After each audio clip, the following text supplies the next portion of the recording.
عورتوں کے لیے سب سے بڑا جہاد اس لیول پر کیا ہے کہ وہ ستر اور حجاب کے احکام پر عمل کریں، جو پردہ شرعی پردہ ہے اس کو نافذ کریں اپنے گھر کے اندر، اپنی ذات کے اوپر، اس کی پوری بنیں۔ اب اس سے اوپر آئیے تو دوسری منزل جو ہے اس فرائض دینی کے اس عمارت کی، وہ ہے دوسروں کو تبلیغ کرنا۔ خود اللہ کے احکام پر عمل پیرا ہونا، یہ تو پہلی منزل کی چھت ہو گئی، لیکن اب دوسروں کو بھی یہ بات پہنچانی ہے۔ یہ کام جس کے لیے اللہ تعالیٰ انبیاء کو مبعوث فرماتا رہا، رسولوں کو بھیجتا رہا، انہیں حکم دیتا رہا، یا ایھا الرسول بلغ ما انزل الیک من ربک وان لم تفعل فما بلغت رسالتہ، اے رسول پہنچاؤ جو کچھ کے نازل کیا گیا ہے تم پر تمہارے رب کی طرف سے، اور اگر خدا نہ خواستہ بالفرض تم سے کوتاہی ہوئی تو گویا کہ رسالت کا حق ادا نہیں ہوگا۔ اس اعتبار سے یہ در حقیقت فریضہ نبوت ہے، لیکن ختم نبوت کے بعد اب یہ ذمہ داری امت مسلمہ پر آ گئی ہے بحیثیت مجموعی۔ اب وہ فریضہ تبلیغ امت کو ادا کرنا ہے، اور یہ فریضہ اس درجے اہم ہے کہ نوع انسانی کے ایک ایک فرد تک اللہ کے دین کا پیغام پہنچانا اس امت کی ذمہ داری ہے۔ اسی لیے فرمایا گیا لِيَكُونَ الرَّسُولُ شَهِيدًا عَلَيْكُمْ وَتَكُونُوا شُهَدَاءَ عَلَى النَّاسِ، تاکہ رسول گواہ بن جائیں تم پر، حجت قائم کریں تم پر، اور تم گواہ بنو اور حجت قائم کرو پوری نوع انسانی پر۔ اس لیے کہ حضور صلی اللہ علیہ وسلم بھیجے گئے تھے پوری نوع انسانی کے لیے۔ وَمَا أَرْسَلْنَاكَ إِلَّا كَافَّةً لِلنَّاسِ بَشِيرًا وَنَذِيرًا، اے نبی ہم نے نہیں بھیجا ہے آپ کو مگر پوری نوع انسانی کے لیے بشیر اور نذیر بنا کر۔ تو یہ جو فریضہ ہے امت کا، دین کی تبلیغ، دین کو دوسروں تک پہنچانا، اللہ کا پیغام پوری نوع انسانی تک پہنچا دینا، یہ ہے امت کی بحیثیت مجموعی ذمہ داری۔ اب اس کے اپنے کچھ اس کی تفاصیل ہیں، اس کا طریقہ کیا ہوگا۔ سب سے پہلے تو یہ امت خود چونکہ برگشتہ ہو چکی دین سے، اسے دین کی طرف راغب کرنا ہے، تاکہ امت کے اندر سے ایک جماعت واقعتاً ایسے لوگوں پر مشتمل بن جائے کہ جو اپنا تن من دھن اس کام کے لیے وقف کر دیں۔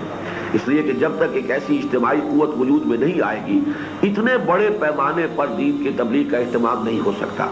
اس کے پھر کچھ اور اصول بھی ہیں کہ اس دین کی تبلیغ کا بھی پہلا دائرہ جو ہے وہ انسان کا اپنا قریب ترین ماحول ہے۔ یا ایھا الذین آمنوا قوا انفسکم واہلیکم نارا، اہل ایمان سب سے پہلے اپنے آپ کو اور اپنے گھر والوں کو، اہل و عیال کو بچاؤ اللہ کے عذاب سے، جہنم سے، آگ سے۔ گویا کہ پہلی ذمہ داری ان کی ہے۔ پھر اس سے آگے وانذر عشیرتک الاقربین جیسے فرمایا، اپنے قریبی رشتہ داروں کو خبردار کرو۔ اس سے آگے جو ہے پوری نوع انسانی تک بھی پیغام پہنچانا ہے، اور یہ ذمہ داری بھی مردوں پر بھی ہے عورتوں پر بھی ہے۔ البتہ یہاں وہ فرق و تفاوت ذرا اور نمایاں ہو جائے گا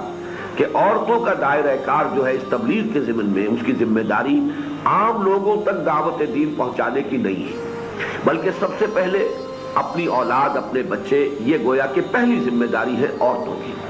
اس لیے کہ وہ ان کی گودوں میں پرورش پا رہے ہیں، اور اصل تعلیم و تربیت جو ہے وہ آپ کو معلوم ہے کہ وہ ماں کی گود میں ملتی ہے۔ جو جذبات ماں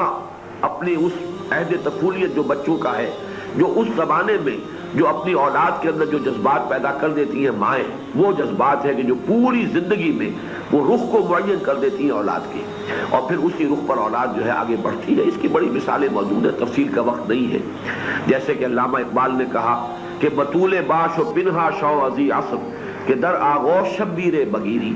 حضرت فاطمہ الزہرا رضی اللہ تعالی عنہ کی گود میں حضرت حسن اور حضرت حسین جیسے پھول رضی اللہ تعالی عنہما اس لیے کھلے کہ حضرت فاطمہ، جیسا کہ وہ میں شعر آپ کو سنا چکا ہوں، چکی بھی پیستی تھی تو بچے گود میں ہوتے تھے اور وہ قرآن پڑھ رہی ہوتی تھی۔ ان کا اپنا تقویٰ جو ہے، ان کا اپنا ایمان ان کے دودھ کے ذریعے سے بچوں کے وجود کے اندر سرایت کر گیا۔ تو اس اعتبار سے پہلی ذمہ داری مسلمان خاتون کی اپنی اولاد، اپنے محرم مرد، بھائی ہیں، والد ہیں، اپنے چچا ہیں، اپنے ماموں ہیں، یہ جتنے بھی محرم مرد ہیں ان تک بات کو پہنچانا، اور سب سے بڑھ کر اپنا شوہر، اس لیے کہ زندگی جو ہے ان دونوں کی، شوہر اور بیوی کی، جس طریقے سے آپ کو معلوم ہے کہ ایک دوسرے کے ساتھ اللہ نے انہیں منسلک کر دیا ہے، ایک دوسرے کے جو بھی کیفیات ہیں اس سے متاثر ہوتے ہیں، تو شوہر اگر دین کے راستے پر نہیں ہوگا تو عورت کے لیے بھی دین کے راستے پر چلنا بہت مشکل بلکہ محال ہو جائے گا۔ تو گویا کہ سب سے پہلا مرحلہ تو اسے یہی سر کرنا ہے کہ اللہ تعالیٰ نے جن کو ایسے شوہر دیے ہوں، کیا ہی کہہ دیں، نور علی نور، کہ ان کا اپنا دینی جذبہ ہو، وہ خود اللہ کے راہ کے راہی ہوں اور بلکہ مجاہد ہوں، تو یہ تو ایک بہت بڑی نعمت ہے کہ جو مسلمان عورت کو ملی۔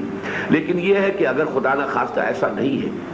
ایسا بھی ہوا ہے بعض خواتین پہلے ایمان لے آئی تھی، پھر ان کی دعوت و تبلیغ سے ان کے شوہر بھی ایمان لے آئے، ایسا بھی ہوا ہے۔ تو اس پہلو سے یہ کہ اپنے شوہروں کو دین کی طرف راغب کرنا، اگر فرض کیجئے وہ دیندار ہیں لیکن ان کا تصور فرائض دینی جو ہے وہ ناقص ہے، نامکمل ہے، وہ صرف نماز روزے کی فرضیت کو تو جانتے ہیں لیکن اس سے آگے کی ذمہ داریاں، دین کی تبلیغ کی ذمہ داری اور تیسری منزل جس کے بارے میں ابھی میں بات کروں گا اس کی ذمہ داری کا انہیں احساس ہی نہیں ہے، تو اگر ایک خاتون اپنے شوہر کو بھی مجاہد بنا دے، اللہ کے دین کا سپاہی بنا دے تو یہ بہت بڑی دولت ہے اس کے لیے۔ حضرت علی سے خطاب کر کے حضور نے فرمایا تھا صلی اللہ علیہ وسلم کہ اے علی ان یہدی اللہ بک رجلا واحدا خیر لک من حمر النعم، اگر تمہارے ذریعے سے اللہ تعالیٰ کسی ایک انسان کو بھی ہدایت دے دے تو یہ تمہارے لیے سرخ اونٹوں سے بڑی دولت ہوگی، اس لیے کہ عرب کا اس زمانے میں آپ کو معلوم ہے کہ جو بھی رہن سہن کا معیار تھا سب سے بڑی دولت ان کی اونٹ ہوتے تھے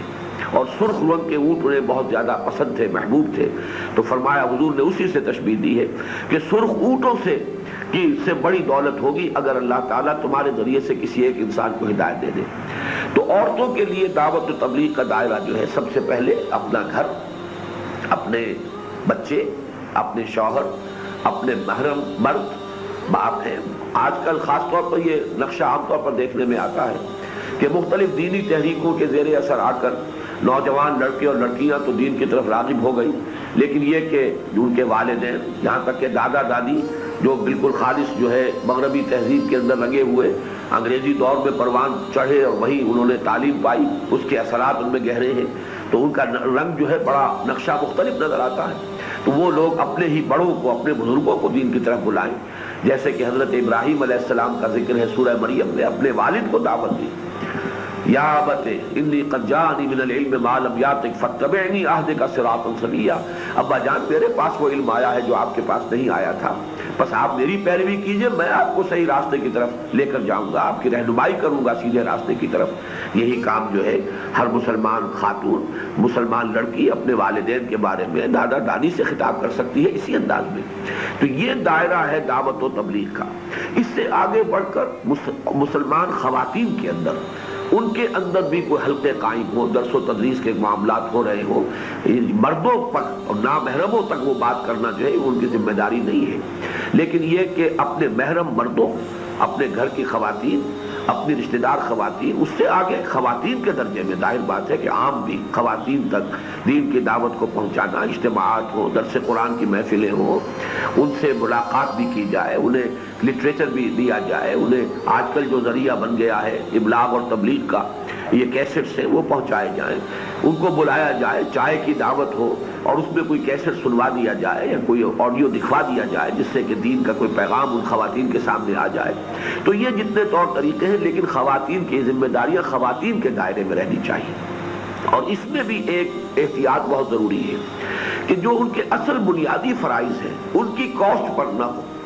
ایک ماں اولاد کی تربیت سے غافل ہو کر اور اگر دین کی دعوت و تبلیغ کے لیے اپنا وقت صرف کرتی ہے تو یہ گویا کہ گھاٹے کا سودا ہے۔ الاول فالاول، الاقرب فالاقرب، اس کے اندر تدریج کا سامنے رہنا ضروری ہے۔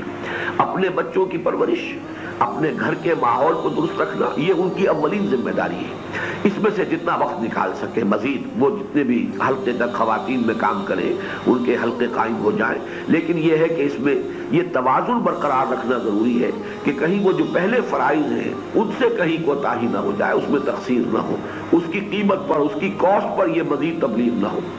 اس لیے کہ اس میں انہیں اپنی بنیادی ذمہ داریوں کو پیش نظر رکھنا چاہیے۔ دین کی بات پھیلانا صدقہ جاریہ ہے، ثواب کی نیت سے ویڈیو کو شیئر ضرور کیجیے۔ جزاک اللہ۔